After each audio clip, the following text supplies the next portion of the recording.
Okay, thanks.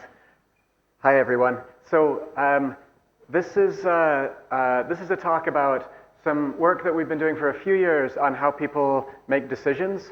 And today, I'm going to focus specifically on some sort of formulation for this question that has been around for 60, 70 years now.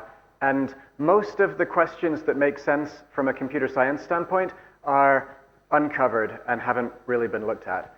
So I feel like there's a lot of opportunity here, and so I want to kind of introduce this, this area. So here's the setting.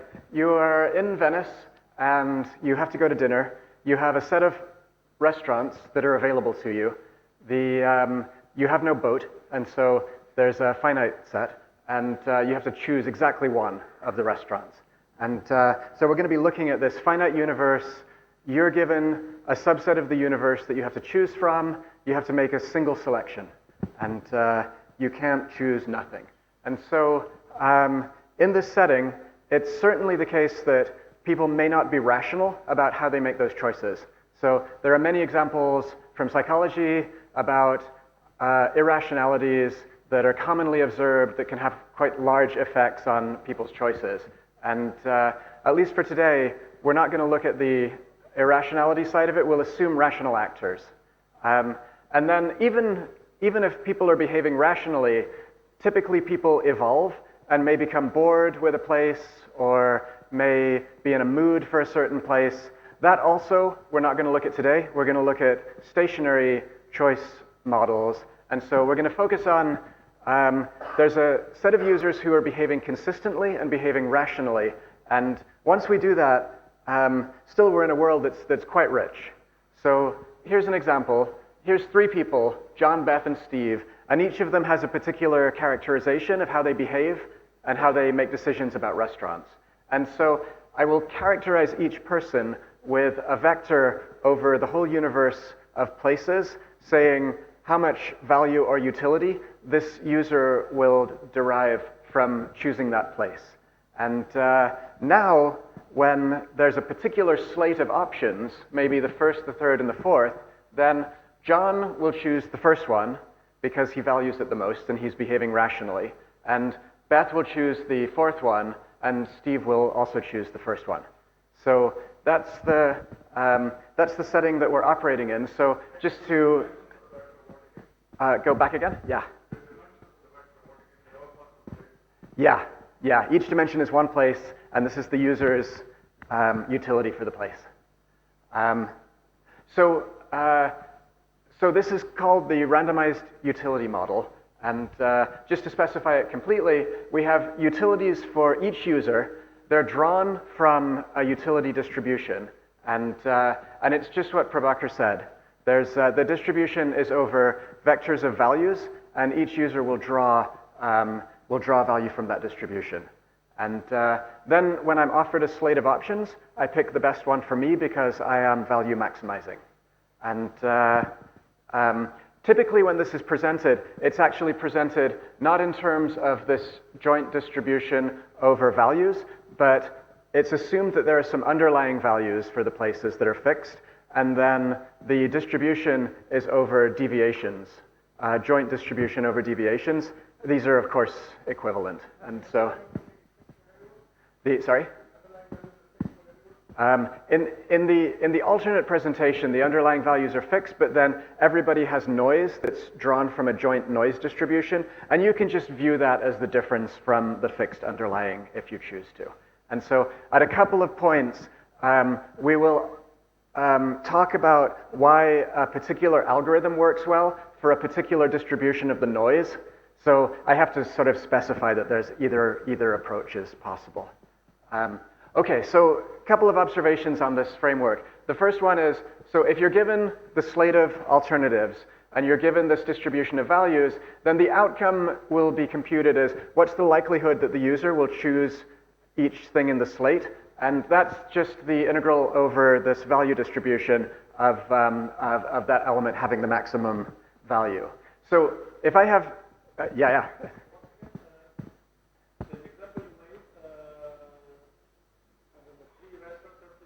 Yeah. the likelihood of the first one being chosen is the integral over all possible value vectors of the likelihood that the first one is maximal among the three in that vector. Yeah. 145 and 146 will behave identically for any subset. All that really matters is the order that's induced. So rather than thinking about this being an arbitrary space of values, I can just think about the weight that is assigned to each permutation of the places. And so there's one type of user who likes place 4 the most and place 3 the second most and place 1. And then there's another type of user with a different permutation. Just by specifying a distribution on the permutations, that will completely specify a randomized utility model. And particular distributions over permutations, if we restrict now and say it's not arbitrary, then that can lead to specific tailored algorithms for the problem. Okay, so that's sort of the setup, and we're going to now go down that path a little bit. So the technical problem is you have a universe of items, you have a slate of choices that you're offered, and you have to output the likelihood that each one will be chosen from the slate. That's the technical setting. And so let's start with what seems like a very natural approach, and this is in fact the dominant mechanism in the field, and it works quite well, and it's understood deeply. So in this natural approach, for everything in the universe, there's a weight, which is like a quality score for that restaurant or that item. And whatever slate of choices I'm given, I will choose proportional to the qualities. So if I have to pick between two restaurants, one's a 6 and one's a 3, then I will choose the 6 with probability 2/3 and the 3 with probability 1/3. Okay, so that sort of seems plausible, but now we should take a look at what that actually implies. But first an aside. The same thing can be done if we start adding features to the places and also to the context to say, I now know a little bit about the fact that the user just typed in a certain query and that the places that came back have a certain topical match to the terms of the query, say. So the exact same machinery applies, except instead of talking about a quality for place X, I'll instead talk about a quality for place X with respect to the current context. So often in actual settings, these features are an important part of the problem. Yep. The quality of place X, yeah. That's right, the value in the vector, yeah. So in this setting, I'm kind of saying, let's say that a place has a quality and that a user will choose it proportionally to the quality. That's a little bit different than the vector. So I should now tell you how those two connect. So this is multinomial Logit. It's sort of the most commonly used thing. The formulation is convex. It's very easy to optimize at scale. You can learn qualities under that model of choose proportional to the quality for hundreds of millions of variables quite easily. You can do it in a streaming manner. It's a natural extension of logistic regression. You could see the form is that you just have to introduce this normalization constant in the denominator. And so now let's map it back to the distribution over permutations world. Okay, so here's how the mapping works. So let's say that we'll consider a randomized utility model with a very specific structure. All of the places have a fixed value. Each user will deviate from those values a little bit, and the deviation will be chosen IID place by place. So there's no opportunity in this model for somebody to prefer all the Chinese places and dislike all of the Thai places. So the deviations are IID, and furthermore, the deviation is chosen IID from a specific distribution, which is a very slowly, very quickly shrinking distribution that's doubly exponential, called a Gumbel distribution. That gives, for any fixed set of values for the places, that induces a distribution over permutations based on how I place the noise on each place for a particular user, right?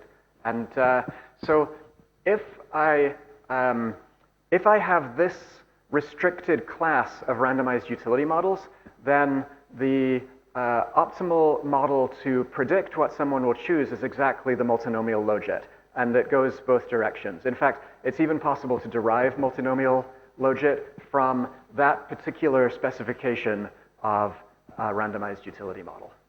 Okay, so the equivalence is complete. Sorry? It is the max likelihood solution, yeah. So you in fact write down the solution for a bunch of observed data by writing the likelihood according to that formula, pick proportional to the quality, and then solve for the qualities. And that's the formula that's convex, and those gradients are what give the update rule that you can apply to learn the quality scores. Okay, so therefore this multinomial logit is capturing one specific form of stationary rational choice. And so because it's so commonly used, we'd like to know what form it is and what properties it has. So to look at that, let's sort of think about why this model might be too strong a restriction for us. And so if I consider a slate where I'm offered either place A or place B, and I ask, what's the probability that I pick A conditioned on either A or B? Then the formula gives us the probability. It's WA normalized by the sum. Now let's say I introduce another item C, into the slate, and I ask the same question. Conditioned on either A or B, what's the probability that it's A? So from the formula of multinomial logit, it's exactly the same, which means that the relative likelihood of A versus B doesn't depend on what else is in the slate. Right? So this is a very strong assumption. It's called the independence of irrelevant alternatives, IIA. It's also called Luce's axiom of choice. It was introduced in 1959 by Duncan Luce. And in fact, it's also possible to derive the multinomial logit just by assuming the axiom of choice. So once again, these are equivalent assumptions. So let's ask now whether that is rational, that introducing a third element wouldn't change the relative likelihood of the first two. And so here are some examples where this does not seem rational. So we are choosing transit, which is one of the areas where this whole area of discrete choice has been applied most heavily. The options available to the user are either take a red bus or take a bicycle, which is blue, I guess. And now I add some blue buses into the mix, and I ask how behavior will change. So what I would expect is that the people who before would take a bicycle will still take a bicycle, and the people who before would take a red bus would take either a red bus or a blue bus. And so what will happen is that introducing blue bus will cannibalize from red bus, but leave bicycle unchanged.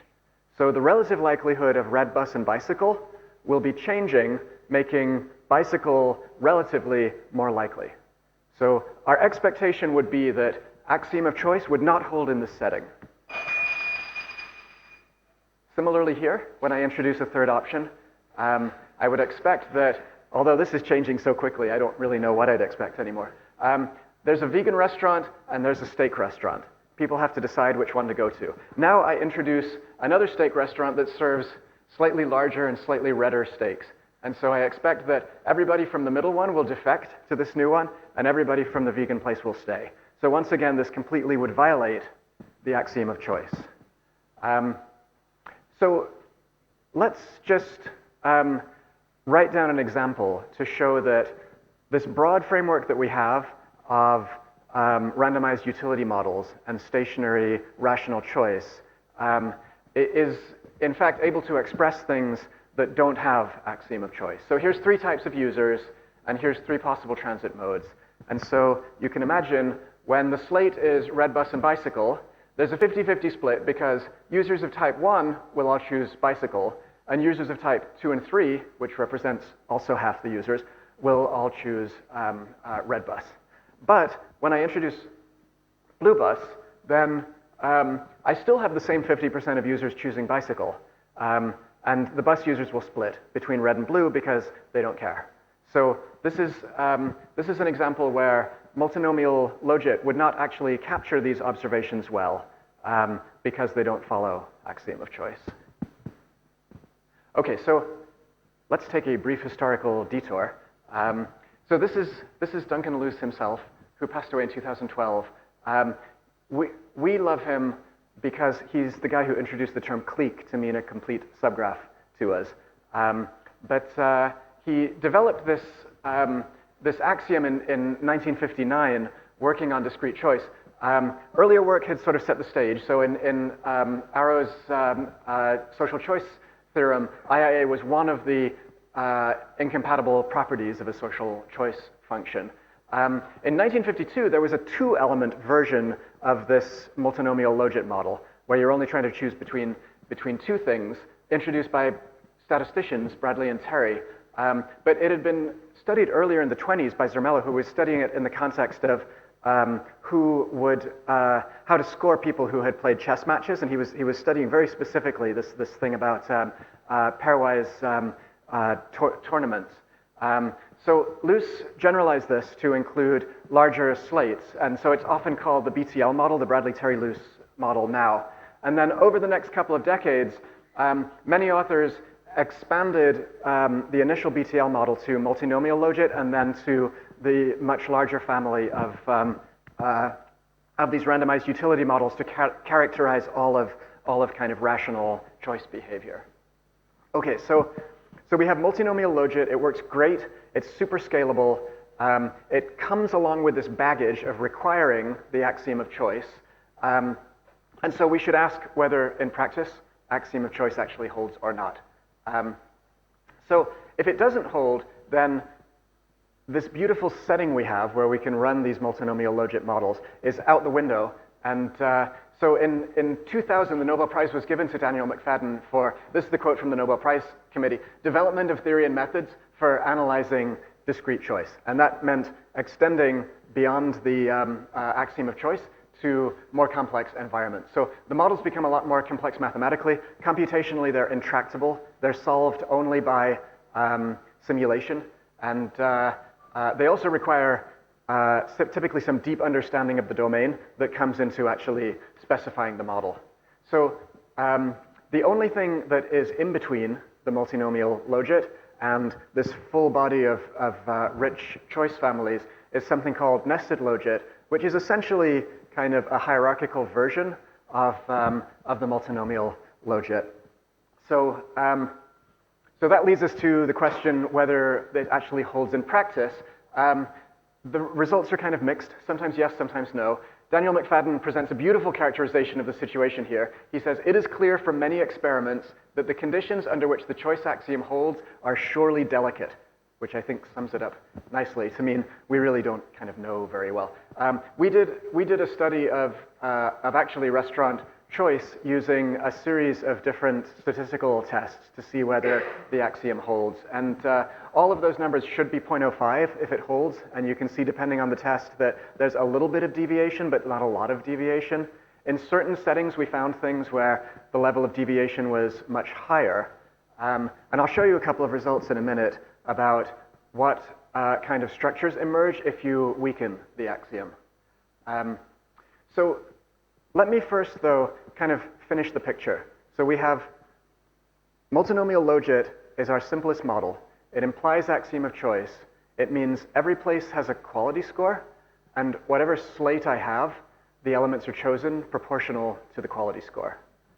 At the very top, we have this randomized utility model overall, and it's a joint distribution over permutations. So I place any mass I want on each particular permutation. And so any one of those permutations can be approximated by a multinomial logit. So if I have the permutation where A is greater than C is greater than B, then I will approximate that user's behavior on any slate by a model in which the weight of A is huge, the weight of C is a lot smaller, and the weight of B is a lot smaller again. Right? So by making those gaps as large as I want, I can make this as tight an approximation to the user who is choosing according to that permutation.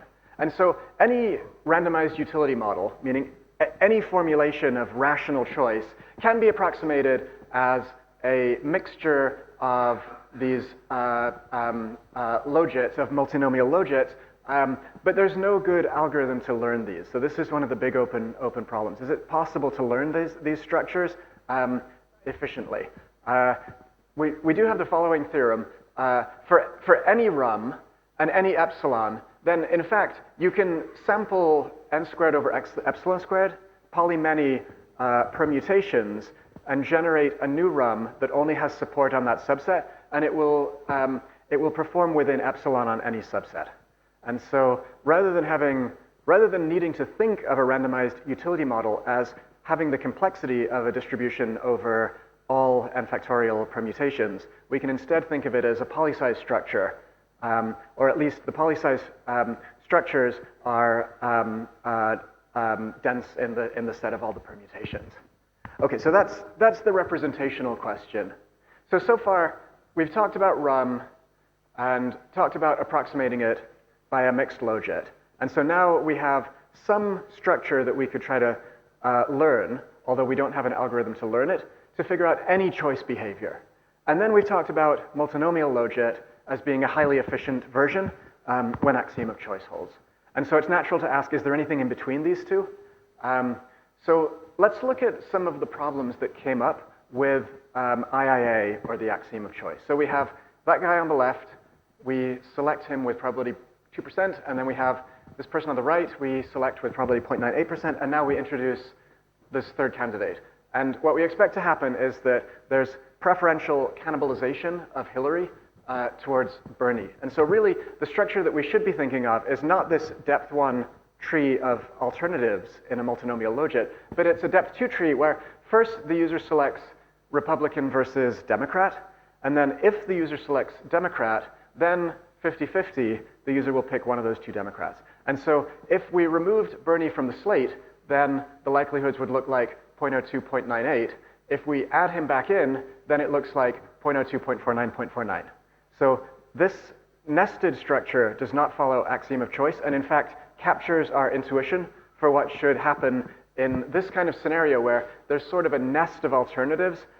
Some users will choose something from that nest, other users will look elsewhere. Right, so this is called the nested logit, and in fact, when multinomial logit doesn't work, this is the only fallback that is applied broadly in practice on larger data volumes. So we can, yeah. So in the axiom of choice, the example there showed that if I add in the Bernie candidate, then Bernie will cannibalize more from Hillary than from Trump. And so now the relative likelihood of Hillary and Trump have changed by adding Bernie. And so it doesn't follow axiom of choice. So we kind of started with this model to say, we're looking at any distribution over permutations. For a specific distribution that comes by adding IID noise from a certain distribution, we actually get a subset of permutations that correspond to the multinomial logit. If instead of adding the noise IID, I instead add it from a particular joint distribution over noise, which is called a generalized extreme value distribution. It's got the same doubly exponential fall off, but there's coupling across where I add the noise to each of the alternatives. That distribution over permutations exactly corresponds to the nested logit as a choice model. Okay, so now we've sort of set up this hierarchy with multinomial and a particular distribution over permutations, and then a generalization to the nested logit with a different generalized distribution over permutations, where now the noise is correlated, up to full distributions over permutations and the mixed logit as a model to capture it. Okay, so the powers of this nested logit are that it captures this sort of hierarchical cannibalization cleanly. The con is that the alternatives have to separate cleanly into these nests.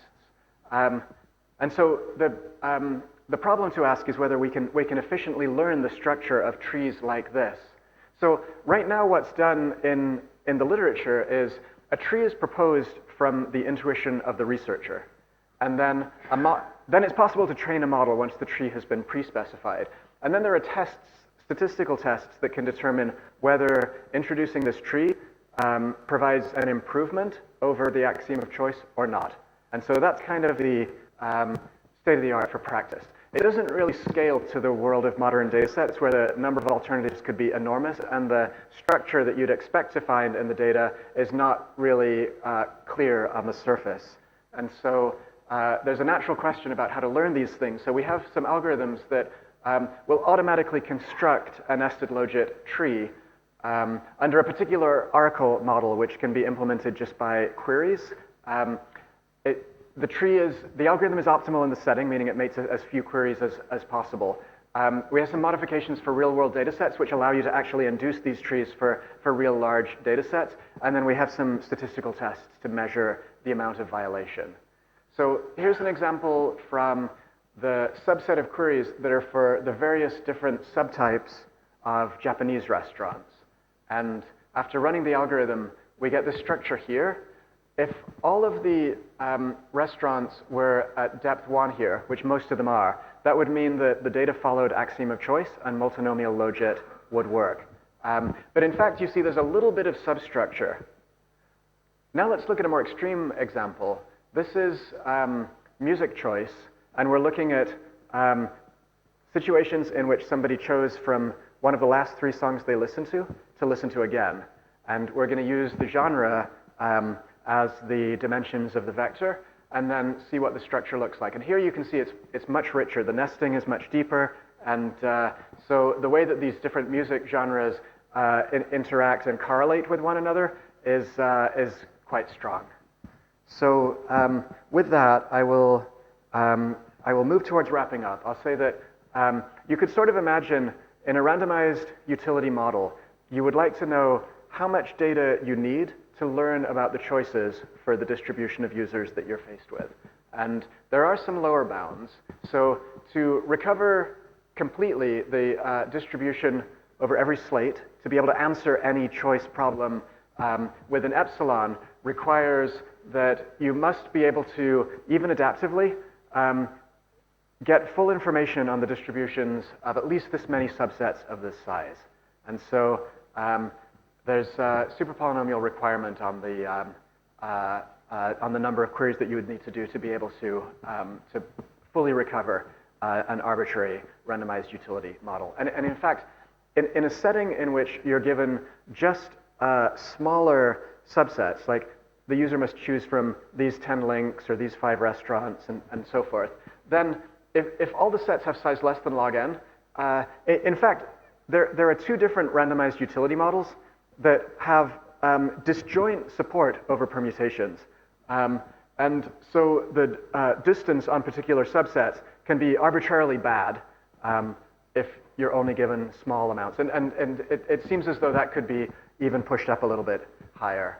So with that, I will close there as sort of an introduction to what seems to be a kind of understudied world of discrete choice with a lot of structure that's already known in the economics literature and a bunch of computer science questions that seem to be more or less unstudied.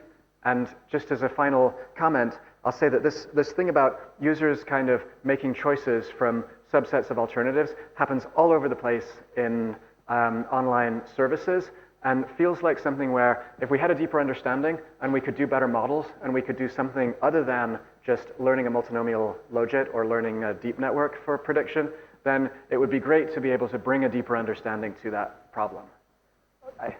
Thanks.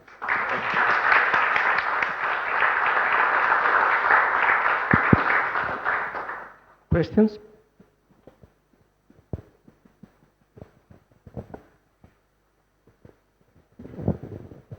Just an immediate naive question would be, you didn't say what your algorithm was to learn the structure, the tree, but an immediate naive way of thinking would be maybe an MCMC type of thing would be, you just do some local I think it would be possible. In this case, it's quite structured, and it's possible to sort of bottom-up build the tree by a few queries that will allow you to observe that some particular pair of vertices must be siblings in the tree. And then from that atomic call, you can build the rest of it up. So it's a combinatorial algorithm. So the nested logit is kind of one proposal for how you might deviate from IIA, which is sort of motivated on intuitive grounds, like this might be why you're deviating. Are there other proposals for things that lead to sort of structurally very different reasons for, sort of these filtering type arguments that if this alternative is present, I'm going to rule out this other alternative, or things that are sort of provably far from any nested logit representation or something?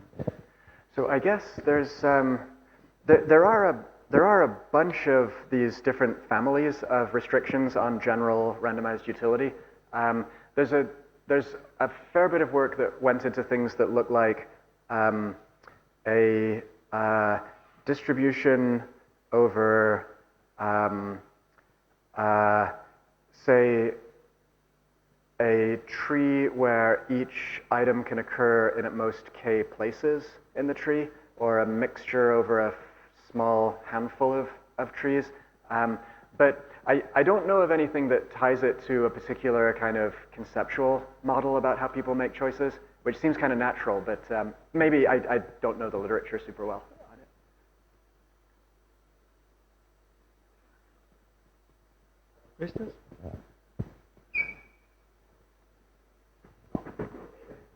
Thanks.